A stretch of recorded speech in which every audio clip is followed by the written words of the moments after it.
Hello students, in this video I will tell you about the spiral model. So let's start the session.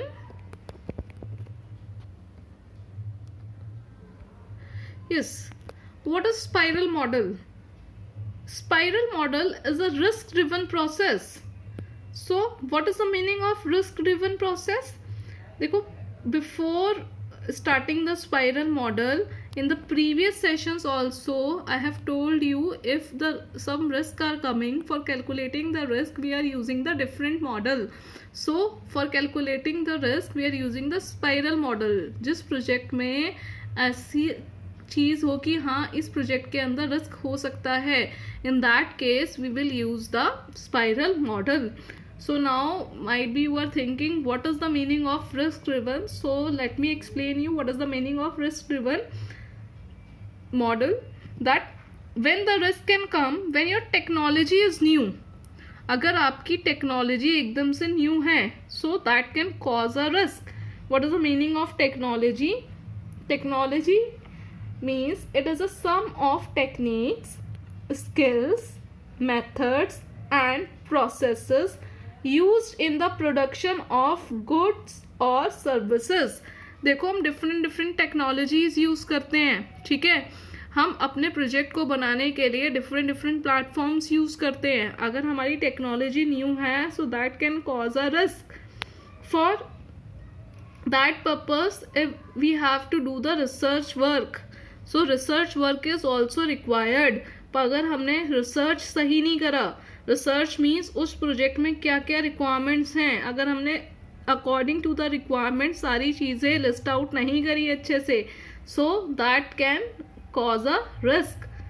When your requirements are not crystal clear, if your requirements are not crystal clear, then this can also be caused a risk. And when the risk can come when the critical timeline is there. If your client has given you a particular timeline and within a timeline you must have to achieve that work, and according to the time if you are not achieving it, that can cause the risk. So spiral model क्या है? एक risk driven process model है. Then it is used for generating the software projects. We are using the spiral model for generating the software project. In the spiral model, an alternate solution is provided if the risk is found in the risk analysis. Then alternate solution are suggested and implemented. देखो risk analysis phase होती है. अभी we will discuss all the phases of the spiral model. In that I will tell you what is the risk analysis phase. तो basically अगर आपका कोई भी risk आता है तो उस रिस्क में हम क्या करेंगे, उस रिस्क को एनालाइज करोगे एंड देन उस रिस्क का अल्टरनेट सॉल्यूशन सजेस्ट करोगे और देन उस सॉल्यूशन को आप क्या करोगे, इम्प्लीमेंट करोगे. क्लियर. तो रिस्क कैसे आ सकते हैं? अगर आपकी टेक्नोलॉजी न्यू हो, अगर रिक्वायरमेंट्स क्लियर ना हो और आपके पास एक क्रिटिकल टाइमलाइन हो, then the risk can be come. Then it is a combination of prototype and sequential model और वाटरफॉल मॉडल. आई गेस आपको याद है कि वाटरफॉल मॉडल और सिक्वेंशियल मॉडल क्या होता था या प्रोटोटाइप मॉडल क्या होता था. देखो वाटरफॉल मॉडल के अंदर हमारी एक फिक्स्ड गाइडलाइन होती थी, फिक्स्ड फेजेस होते थे. अगर हम रिक्वायरमेंट एनालिसिस फेज के अंदर हैं, जब वो कंप्लीट हो जाएगी तब हम डिज़ाइन पे जाएंगे. दैट मीन्स डिज़ाइन फेज तब तक स्टार्ट नहीं होगी जब तक रिक्वायरमेंट्स ख़त्म नहीं हुई हैं, और जो भी रिक्वायरमेंट्स आई थी उसी के अकॉर्डिंग डिज़ाइन होता है. दैट मीन्स सारी फेजेस एक दूसरे पे डिपेंडेंट होती हैं. Until and unless our first phase is not going to get complete, we cannot move on the next phase in the waterfall or sequential model. Clear? And what is the meaning of prototype? We are giving the samples to the customer.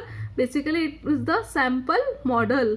So it is a combination of both sequential and prototype model. In one iteration all activities are done for the large project. Where we are using the spiral model? When your projects are large. Clear? So when your projects are large, then you are using the spiral model, and in one iteration all the activities are done means इसमें हम iterations use करते हैं. Iteration मतलब क्या होता है? Repetition. सो जो भी एक्टिविटीज होती है फर्स्ट आइट्रेशन के अंदर हमारी सारी फेजेस इन्वॉल्व हो जाती हैं. Clear? So I can say that spiral model is a risk driven software development model. It is using incremental process. Incremental process है इसके अंदर. जैसे ही आपके ने फर्स्ट चीज कस्टमर को दी है, कस्टमर उसको देखता है, उस पर फीडबैक देखता है, आप उस फीडबैक के अकॉर्डिंग फिर नेक्स्ट स्टेज प्लान करते हो, देन आप उसको कस्टमर को देते हो. और जब तक कस्टमर आपको फीडबैक देता रहता है, जब तक चेंजेस होते रहते हैं, तो प्रोजेक्ट में भी चेंजेस होते रहते हैं. That is the incremental process. Spiral model uses divide and conquer technique.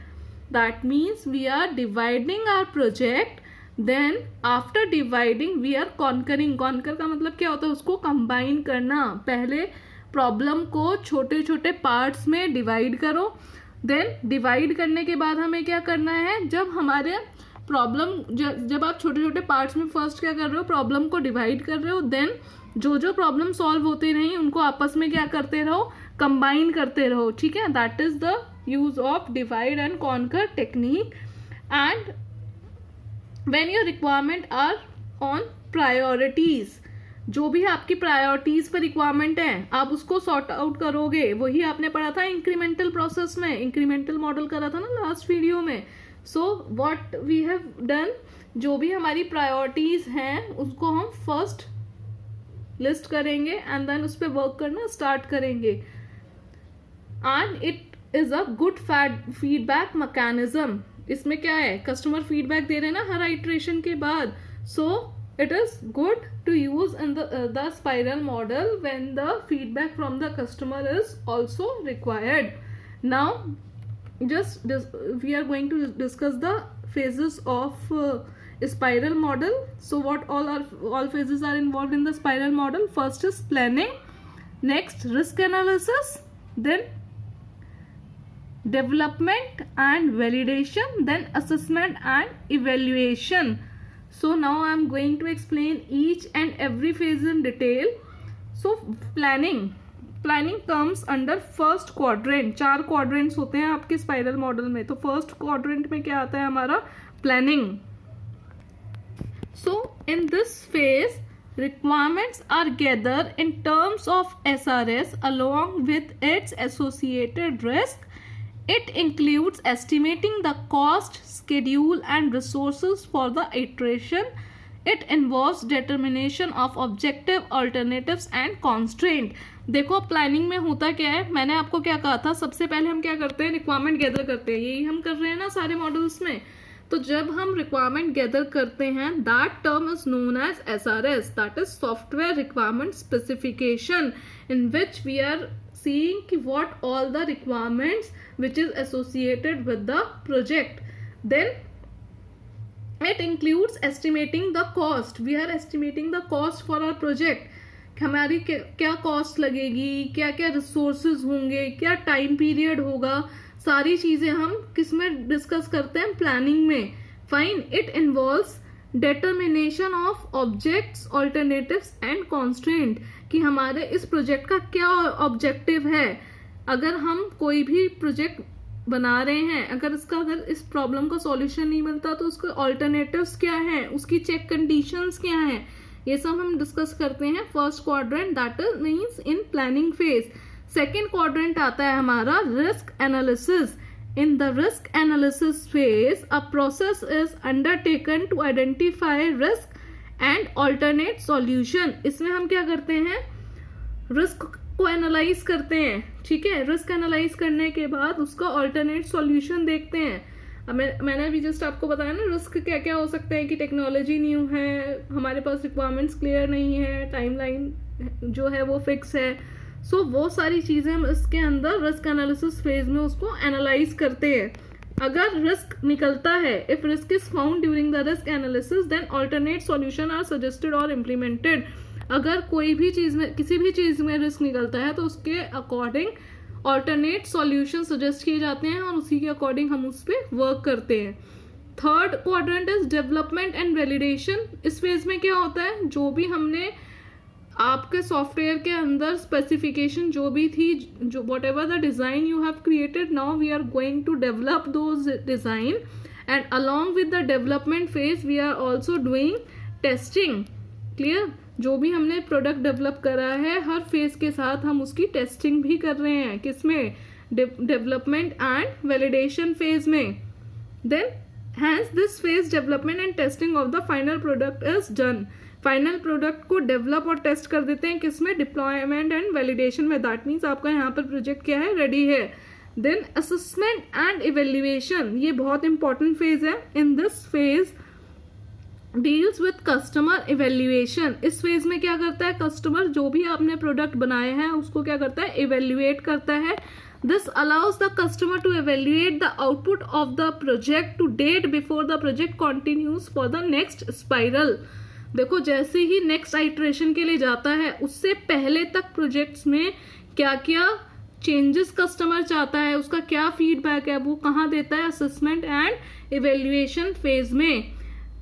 Then see the diagram of the spiral model. I will again tell you the phases of the spiral model with the help of diagram, but for that I will show you somewhere else, not on the slide, so it will help you to get the clear idea of the spiral model. So let's see I have divided my page in 4 quadrants. First is planning, then risk analysis, then development and validation, and then assessment and evaluation. So basically होता क्या है? When you are designing a project, आपने क्या करा? Plan करा मतलब आपने सारी रिक्वायरमेंट्स को गैदर करा। देन आपने उस पर रिस्क एनालिसिस परफॉर्म किया। देन आपने क्या करा? डेवलप करा और वैलिडेट करा। देन असेसमेंट के लिए आपने कस्टमर को दे दिया। अब इस पॉइंट पे क्या होगा? कस्टमर आपको क्या देगा? फीडबैक देगा। फीडबैक के अकॉर्डिंग आप क्या करोगे? अपनी नेक्स्ट आइटरेशन स्टार्ट करोगे, जिसमें आपने बाकी के मॉड्यूल्स को क्या करना है? इम्प्लीमेंट करना है। दैट मीन्स आप वापस प्लानिंग फेज में जाओगे, फिर आप रिस्क एनालिसिस फेज में आओगे, देन वापस आप डेवलपमेंट एंड टेस्टिंग में आओगे, देन वापस आप क्या करोगे? Assessment and evaluation. और ये फेजेस कब तक चलती रहेंगी? वापस एंड वापस, again and again this phases will continues until and endless your client will get satisfied with the project. Clear? जब सेटिस्फाई हो जाएगा तो फाइनल हम सॉफ्टवेयर इंस्टॉल कर देंगे क्लाइंट की मशीन पे। सो बेसिकली देखो, प्लानिंग में होता क्या क्या है? प्लानिंग में आप क्या करते हो? फर्स्ट थिंग जो आप करते हो दैट इज रिक्वायरमेंट गैदरिंग। समझ में आया? जो भी रिक्वायरमेंट्स हैं प्रोजेक्ट की, हम उसको क्या करते हैं? गैदर करते हैं। देन फंक्शनैलिटी, कि हमारे प्रोजेक्ट की पूरी फंक्शनैलिटी क्या है, कैसे फंक्शन करेगा, कितने पेजेस बनेंगे, कौन सा मॉड्यूल किससे लिंक होगा। ठीक है? Then performance of your project you will discuss in the planning phase. देन क्या इम्प्रूवमेंट हो सकती है आपके पर्टिकुलर प्रोजेक्ट के अंदर, और यहाँ पर हम आइडेंटिफाई भी करेंगे ऑल्टरनेटिव्स को, कि क्या क्या बिल्ड्स हैं, किस किस चीज़ को हम रीयूज कर सकते हैं, क्या क्या चीज़ें हमें खरीदनी हैं, क्या क्या हमारी कंडीशंस हैं। All things we will discuss in the planning phase. Clear? After the planning phase, that is your first quadrant, and the risk analysis is your second quadrant. तो रिस्क एनालिसिस में हम क्या क्या करेंगे? सबसे फर्स्ट हम करेंगे identify and recognise your risk. Identify and recognise your risk. देखो, सबसे पहले तो आपको अपने रिस्क को आइडेंटिफाई करना पड़ेगा, उसको पहचानना पड़ेगा कि क्या रिस्क है। अब रिस्क क्या क्या कैसे कैसे हो सकते हैं, मैंने आपको अभी पहले ही बताया था। कब कब आएंगे? जब आपकी टेक्नोलॉजी क्या होगी? न्यू होगी, न्यू टेक्नोलॉजी। देन सेकंड क्या होगा? आपका लैक ऑफ एक्सपीरियंस। जो पर्सन उसको हैंडल कर रहा है वो इतना एक्सपीरियंसड ही नहीं है, जो प्रोजेक्ट को हैंडल कर रहा है उसमें तो भी हमारा क्या हो सकता है? रिस्क आ सकता है। जब आपकी कॉस्ट ओवररन हो रही है, cost overrun can also be a part of risk analysis. देखो कॉस्ट ओवररन के अंदर क्या चीज आएगी, कॉस्ट ओवररन में क्या आएगा हमारा, देखो कॉस्ट ओवररन का मतलब क्या है, आपने जब प्रोजेक्ट बनाया आपने कहा था क्लाइंट को कि ये 50,000 के अंदर डेवलप हो जाएगा, क्लियर। आप अभी भी इसी फेजेस में हो, वापस आइट्रेशन चले जा रही हैं और इसी में आपकी जो कॉस्ट है वो 60 to 70 के तक ऑलरेडी जा चुकी है। तो क्या है, कॉस्ट ओवररन हो रही है, that means that is a risk. हमारे पास क्या है, हमने तो 50,000 बोला था, क्लाइंट तो कहेगा कि you have committed me to deliver the project within 50,000, now you are telling about 60 to 70,000, then how I will pay, so that can cause the risk. So ये भी हमारा कॉस्ट फैक्टर भी किस में आएगा, रिस्क एनालिसिस में आएगा। Then हमारा क्या आता है, development and validation. Development and validation में हम क्या करेंगे, हमने जो भी SRS में बनाया था, ठीक है, और रिस्क फेजेस के बाद हम सारी चीज़ों को डिज़ाइन करेंगे, सारे मॉड्यूल्स क्या करेंगे, डिज़ाइन करेंगे। देन जो भी हमने मॉड्यूल्स डिज़ाइन करे हैं, जो भी हमने फ्लो डिज़ाइन किया था उसका हम क्या करेंगे, डिज़ाइन का डिटेल डिज़ाइन प्रिपेयर करेंगे, ठीक है, डिटेल डिज़ाइन प्रिपेयर करेंगे। देन हम कोड करेंगे, क्लियर। देन कोडिंग करने के बाद हम लोग क्या करेंगे, कोडिंग करने के बाद हम कोडिंग को रिव्यू करेंगे, डिज़ाइन बनाएंगे, डिज़ाइन बनाने के बाद डिज़ाइन को भी देखो रिव्यू करेंगे हम, और हम कोडिंग को भी क्या करेंगे, कोड बनाने के बाद कोड का भी हम क्या करेंगे, रिव्यू करेंगे, यानी कि टेस्ट करेंगे, देखेंगे कि कोड ठीक है या नहीं है। उसके बाद मेन पार्ट आता है हमारा टेस्टिंग। जब हमारा कोड हो गया, डिज़ाइन बना लिया हमने, कोड भी कर लिया हमने, कोड करने के बाद हम क्या करते हैं, कोड को टेस्ट करते हैं कि हमारे जो भी रिक्वायरमेंट्स थी, जो भी हमने प्रोड्यूस करा वो एक्चुअली में वर्क कर रहा है या नहीं कर रहा। जब हमारी टेस्टिंग भी खत्म हो जाती है तो हम क्या परफॉर्म करते हैं, इंटीग्रेशन। क्या, integration, that means different modules को एक साथ इंटीग्रेट करते हैं, कंबाइन करते हैं। मैंने कहा था ना ये डिवाइड एंड कॉन्कर भी फॉलो करता है, दैट मीन्स हम अपने चीज़ को, प्रोडक्ट को डिवाइड कर रहे हैं। इंटीग्रेट करने का मतलब क्या होता है, उसको एक साथ कंबाइन करना। देन हमारा जो फोर्थ क्वाड्रेंट आता है, that is assessment and evaluation. Design and validation पता है ना हमारा थर्ड क्वाड्रेंट था। असेसमेंट एंड इवेल्युएशन में देखो हम लोग क्या क्या करते हैं, सबसे फर्स्ट हम करते हैं रिव्यू। क्या रिव्यू करेंगे हम, review the previous phase for its completion. Review the previous phase for its completion. जो भी हमारी प्रीवियस फेज हुई है, दैट मीन्स यहाँ तक जो भी फेज हुई है कंप्लीट, उसको हम रिव्यू करेंगे।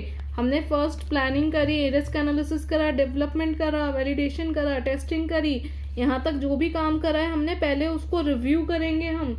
रिव्यू करने के बाद क्या हम करेंगे, यहाँ पर हम प्लान करेंगे। क्या प्लान करेंगे, planning for the next iteration. देखो मैंने आपको बताया था ना, ये आपकी क्या थी, फर्स्ट आइट्रेशन थी ये वाली, ठीक है। जैसे ही आपकी ये फर्स्ट आइट्रेशन यहाँ खत्म हुई, यहाँ पर खत्म हो गई थी ना ये, तो आप जब नेक्स्ट आइट्रेशन कर रहे हो तब आप वापस क्या करोगे, प्लान करोगे। क्या प्लान करोगे कि अब तक हमने क्या कर लिया, उसको रिव्यू करेंगे, आगे क्या करना है, what we have to do next, that you must have to plan before starting the next iteration, clear. Then collecting backlog and reviewing them. Third point है कलेक्ट बैकलॉग। बैकलॉग का मतलब होता है जो भी चीज़ें, देखो हमने एक चीज़ प्लान करी कि हम इस फेज के अंदर लॉग इन करेंगे, साइन अप करेंगे, ऐड टू कार्ट करेंगे, बट हमारी कोई चीज़ें रह गई हैं, if some functionality are still missing, that is our backlog. हमें कंप्लीट तो इसी आइट्रेशन में करना था, फर्स्ट आइट्रेशन में, बट हम इस फर्स्ट आइट्रेशन में उसको कंप्लीट नहीं कर पाए, हम कस्टमर को ये वाली फंक्शनैलिटीज डिलीवर नहीं कर पाए, तो ये सारे बैकलॉग्स भी हम यहाँ पर कलेक्ट करेंगे, क्लियर। देन बैकलॉग को रिव्यू करेंगे और उसके अकॉर्डिंग नेक्स्ट आइट्रेशन पे वर्क करेंगे, फाइन। देन जैसे ही हमारी सारी आइट्रेशंस कंप्लीट हो जाती हैं, हमारे को हो गया कि हाँ कस्टमर कहता है ठीक है, now the project is okay, तो फाइनल थिंग हम क्या करते हैं, at the final stage we are installing the software, so that is software installation. Fine. तो हमारा इस जब सारी इटरेशंस कंप्लीट हो जाती हैं, that time we are installing the software on the client machine. Now I will tell you where to use this model. Yes, now see when to use spiral model. When project is large. कब use करेंगे? हमारा जहाँ project large है. For the small project we will not use the spiral model, because project जहाँ large होते हैं वहीं risk आने के चांसेस ज़्यादा होते हैं. क्लियर? वहीं पे टेक्नोलॉजीज चेंज होने के चांसेस ज़्यादा होते हैं. Next, when release are required to be frequent. कब यूज़ करेंगे? जब हमें थोड़े थोड़े टाइम के बाद. रिलीज का मतलब होता है आपका जो सॉफ्टवेयर है वो आपको क्लाइंट को देना, या कोई भी अगर आपकी ऐप है तो उसके वर्जन्स बार बार आए जा रहे हैं, तो हम दैट मीन्स हमने आपको रिलीज कर दिया. ठीक है, उसके बाद और भी एडिशंस उस ऐप में करते रहेंगे. कब तक करते रहेंगे? जब तक फाइनल प्रोडक्ट नहीं बनेगा. तो जहाँ पर आपकी रिलीज बहुत फ्रीक्वेंट होगी, बार बार हमें देना है, प्रोजेक्ट डिलीवरी देनी है, वहाँ पर हम स्पाइरल मॉडल यूज़ करेंगे. Then when creation of a prototype is applicable. जहाँ पर हम सैम्पल प्रोडक्ट हमें देना है वहाँ पर हम स्पाइरल मॉडल यूज करेंगे. When risk and cost evaluation is important. जहाँ पर हमें भाई रिस्क कैलकुलेट करना ही करना है, कॉस्ट भी कैलकुलेट करनी है, डिटरमाइन करनी है. In that case we will use the spiral model. We can use it with the medium to high risk projects. Then when requirements are unclear and complex then we will use it. क्यों? मैंने आपको बताया था ना, requirements हम change कर रहे हैं नेक्स्ट आइट्रेशन में. फर्स्ट आइट्रेशन खत्म हुई, उसके अंदर फिर यूजर ने जो भी फीडबैक दिया दैट मीन्स उसकी रिक्वायरमेंट्स पूरी क्लियर नहीं थी. वापस हम प्लानिंग कर रहे हैं. वापस प्लानिंग करने का मतलब वापस रिक्वायरमेंट गैदर कर रहे हैं, देन वापस उसको रिस्क एनालिसिस कर रहे हैं, देन वापस डिजाइन कर रहे हैं, एंड देन वापस कस्टमर को यूज करने के लिए दे रहे हैं. तो we will use when the requirements are unclear and complex. When changes are required at any time. That means इस प्रोजेक्ट में हम चेंजेस को वेलकम करते हैं. We are welcoming the changes कि yes we will make the changes whatever the customer needs and demand we will do if it is possible. Then now see the advantages of this model.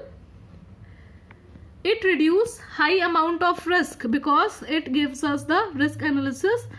Then it is good for large and critical projects. जितने भी बड़े और critical project हैं, in that case spiral model is very useful. Then it gives strong approval and documentation control. देखो strong approval कैसे है? Customer को आपने प्रोडक्ट डिलीवर करा, कस्टमर ने फीडबैक दिया, उस फीडबैक के अकॉर्डिंग आपने वापस प्लान करा, वापस रिस्क एनालिसिस करी, अगेन डिजाइन करा, and again you have handed over the working model to the customer. तो कस्टमर से अप्रूवल मिलता जा रहा है तभी आप वर्क कर रहे हो ना. So it gives strong approval and documentation control. Then next is additional functionality can be added at a later date. That means after the first iteration we can also add or change the some functionality of that particular project. In the spiral model the software is produced early in the life cycle process. हमने जब life cycle अभी discuss करी थी तो मैंने आपको बताया था ना, थर्ड फेज के बाद आपका प्रोजेक्ट रेडी होता है, आप कस्टमर को दे देते हो. तो आप क्या कर रहे हो? अर्ली डिलीवरी दे रहे हो कस्टमर को. अर्ली डिलीवरी का मतलब ये होता है बीच बीच में आप उसको डिलीवरी दे रहे हो. क्लियर? जबकि आपके वाटरफॉल मॉडल और वी मॉडल में ऐसा नहीं होता था, कोई भी डिलीवरीज कस्टमर को नहीं देते थे. Clear? Now what all are the disadvantages of spiral model? It can be costly to develop a software model. मैंने आपको कहा ना कि कॉस्ट हमें स्टार्टिंग में ही देखनी पड़ेगी. अब कॉस्टली क्यों है? फर्स्ट आइट्रेशन कंप्लीट हुई, चेंजेस आए, वापस नेक्स्ट आइट्रेशन करी, फिर चेंजेस आए, then again we are doing the next iteration. तो आइट्रेशंस कब तक चल रही हैं? until unless we are receiving the all environments again and again. If we are receiving the different kinds of requirements, then again we have to make the changes that can be lead to high cost. Clear? So disadvantage क्या है इसके बाद? Cost के बाद risk analysis requires highly specific expertise. अगर risk analyse जो आपका कर रहा है पर्सन, अगर उसको एक्सपीरियंस नहीं है, वो कहता है कि अभी आप ये टेक्नोलॉजी यूज कर लो, इसी टेक्नोलॉजी पे सारा वर्क हो जाएगा, बट आगे क्या होता है टेक्नोलॉजी चेंज हो जाती है, तो क्या है उसने तो एनालिसिस करा ही नहीं, या उसने कॉस्ट बताई इतनी आएगी बट कॉस्ट तो उसकी बहुत ज़्यादा चली गई। तो अगर आपका पर्सन एक्सपर्टाइज नहीं है जो रिस्क एनालाइज कर रहा है, तो that can lead to disadvantage of this particular model. Next is project success is highly dependent on the risk analysis phase. मैंने आपको ऑलरेडी बता दिया है ना कैसे डिपेंडेंट हो गया रिस्क एनालिसिस फेज पे। ना तो आपने कॉस्ट इवेल्युएट करी, ना आपने टेक्नोलॉजी देखी, आपका जो पर्सन है वही उसको एक्सपीरियंस ही नहीं था इतना जिसने ये सब कुछ करा। तो टोटली क्या होगा, आपका जो प्रोडक्ट है वो फेल हो जाएगा। Clear? So client will not be happy with the product which you are going to deliver them. Then last is does not work well for smaller project. For the small project देखो क्या होता है, small project में risk नहीं आते, ठीक है, थोड़े टाइम के लिए प्रोजेक्ट्स होता है, विद इन फ्यू डेज और few months we are going to give the delivery. तो उस टाइम पे हम स्पाइरल मॉडल यूज़ नहीं करते, जो हमारे प्रीवियस मॉडल्स हमने पढ़े हैं वो हम यूज़ करते हैं फॉर द स्मॉलर प्रोजेक्ट्स।